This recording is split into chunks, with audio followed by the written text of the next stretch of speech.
Une rue peinte en trompe-l'œil, comme pour faire tomber le mur qui la bloque. Depuis peu, les blocs de béton érigés par l'armée égyptienne dans les rues du centre-ville du Caire disparaissent sous ces tableaux multicolores.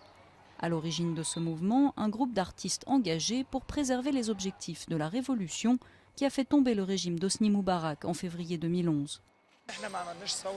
Nous n'avons pas fait une révolution pour qu'ils construisent des murs pour nous séparer d'eux et pour se séparer de nous, comme c'est le cas en Israël et en Palestine.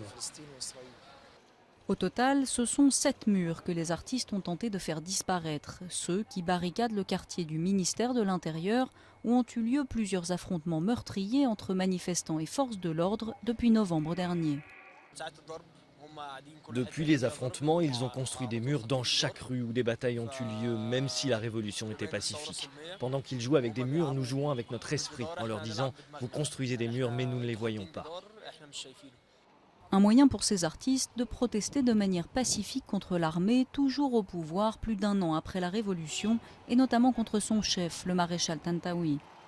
Sur cet autre mur se trouve une fresque en hommage aux victimes de ces derniers mois, les jeunes morts dans les affrontements avec les forces de police. C'est un musée à ciel ouvert sur les murs. Aujourd'hui, je suis passé dans la rue et j'ai pu reconnaître les martyrs. Ils ont sacrifié leur vie. Mais comme le dit le graffiti, ce sont des anges désormais.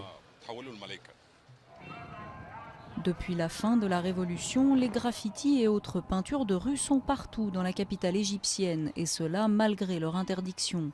Pour ces jeunes, c'est un moyen autre que les manifestations pour s'exprimer de manière pacifique.